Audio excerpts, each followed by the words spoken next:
1, 2, 3, 4, 5, 6.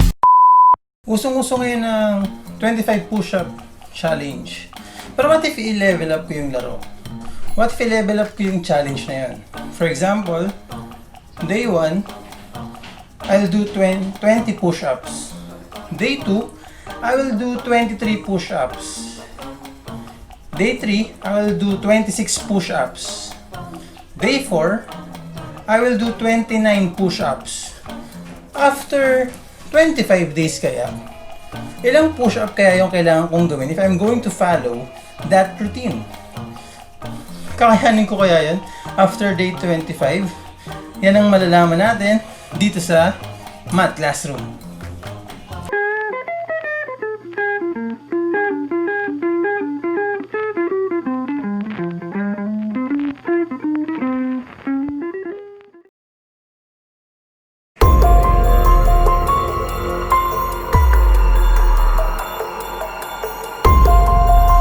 Oh, andyan na pala kayo guys. Di kayo nagsasalita.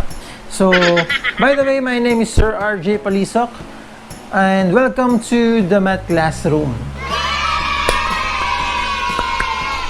And for today's lesson, the goal is to check if I can commit myself to the challenge I was presenting a while ago.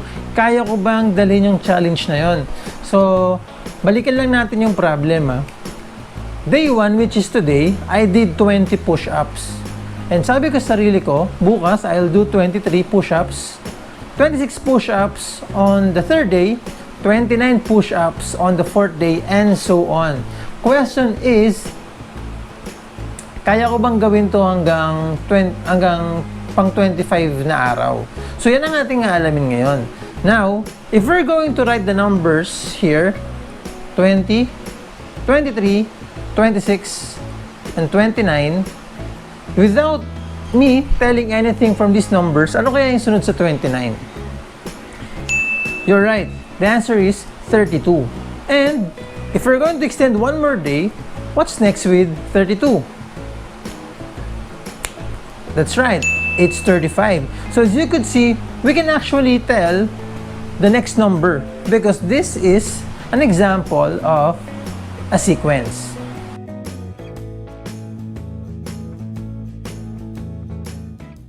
Arithmetic sequences can be defined as a sequence whose next term is obtained by adding any real number except 0 to its preceding term. The sequence 20, 23, 26, 29, 32, and 35 is actually an example of an arithmetic sequence.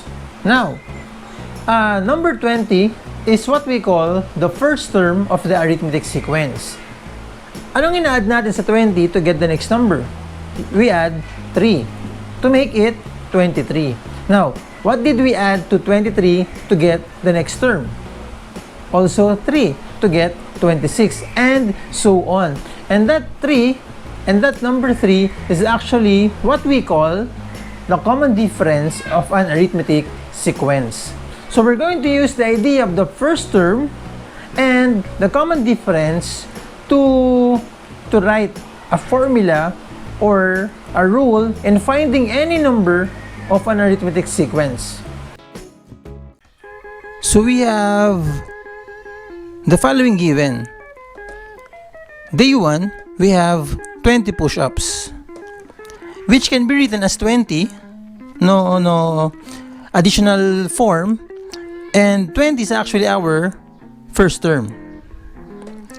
On day number 2, or second day, we will do 23 push-ups, and that can be written as 20 plus 3. So sabi nga natin, the 20 is the first term, so we can write that as a sub 1, and the 3 is what we call the common difference, so let's denote common difference as D. So we can write here plus D. On the third day, we have 26 push-ups. And that can be written as 20 plus 3 plus 3. So we will have this form, which can also be written as first term plus common difference plus another common difference. So here. And on the fourth day, we will have 29 push-ups, which can be written as 20, the first term, plus common difference, plus 3, or can be written in symbol as the first term, plus the common difference, plus another common difference.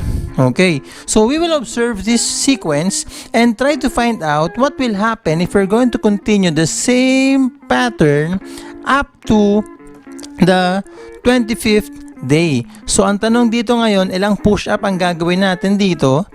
And how are we going to write this 25th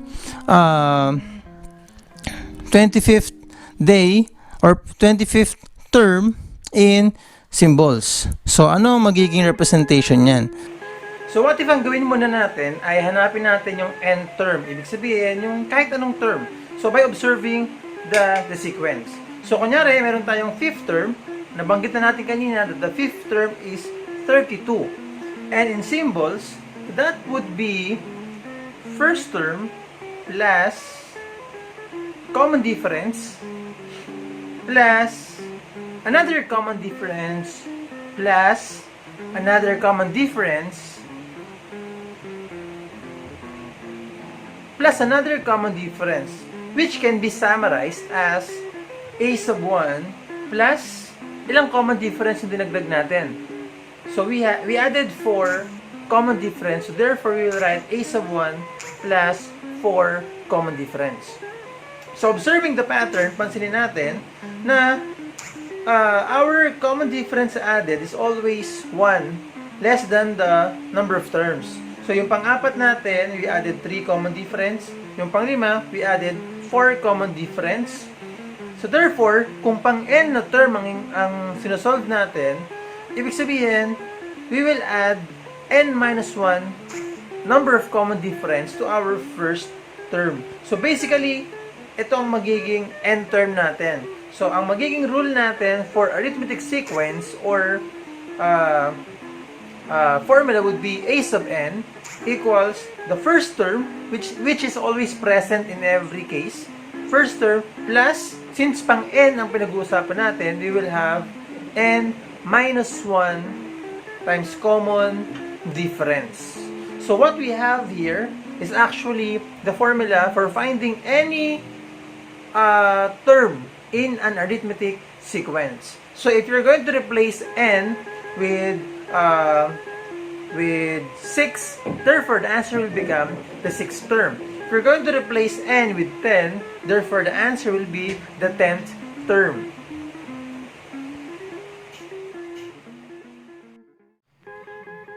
So now we have the formula for a sub n. So to solve for the nth term in an arithmetic sequence, we use the formula given.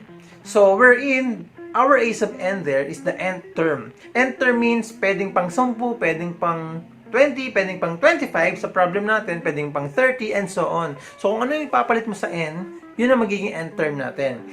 A sub 1 is very important. That's our first term. And D is our common difference. So kung alam mo na yung first term, alam mo yung common difference, tapos alam mo na kung pang ilang term yung hinahanap mo, we can use this formula to find any term in the given arithmetic sequence.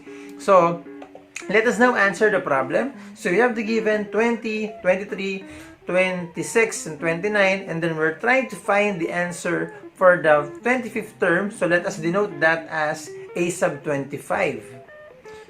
So, meron tayong formula from the... And then, we now try to find the given so we can use the formula. So, our first term is 20. Our n is equal to 25. Because we're trying to find the 25th term. And our common difference is 3. So, using the formula, so, para kung baga hinahanap natin dito ay ang 25th term. So, I can write that as a sub 25 is equal to a sub 1 plus the product of n minus 1 and common difference. So ilagay na natin yung mga values na nakuha natin. So we'll have a sub 25 is equal to 20 plus 25 minus 1 multiplied to 3. So unahin natin yung innermost. If you're using this formula, you always start with the innermost. And that is 25 minus 1. So you will have 24, yung sagot doon. And then proceed to multiplication kasi nga PEMDAS to. So bago tayo mag-add ng 20 plus 24, unahin mo dapat yung multiplication ng 24 times 3, which will give you 72. So a sub 25 is equal to 20 plus 72. And that's following MDAS. Next, the last one is to add 20 and 72, which will give you 92. Ibig sabihin, on the 25th day of the push-up challenge, if I am going to follow the routine of 20, 23, 26, 29, I have to do 92 push-ups on the 25th day. Now, getting serious about it, kaya ko ba yung 92 push-ups? I guess, hindi ko yung kaya. So therefore, because of arithmetic sequence, I was able to conclude na yung challenge na ginagawa ko ay hindi pala posible sa kasalukuyang pisik ng aking katawan. So, habang maaga pa, day 2 pa lang naman ngayon, pwede pa tayo magbago ng challenge. Pwede akong bumalik sa traditional na 25 push-up challenge. Siguro yun muna sa ngayon, habang hindi pa kayo ng aking katawan na gumawa ng 92 push-ups sa isang araw. Thanks to arithmetic sequence. So, yun nga. So, if you need more sample exercises on arithmetic sequence, you can check the playlist in this channel. Meron dun mga example ng iba't ibang uri ng arithmetic sequences, word problems, fill in the blanks, and other type of exercises na makakatulong sa inyo para mas lubusan nyo pang maintindihan ang arithmetic sequence. For now, this is Sir RJ Palisoc from the Math Classroom, Math Teacher of Las Piñas National High School. Ciao!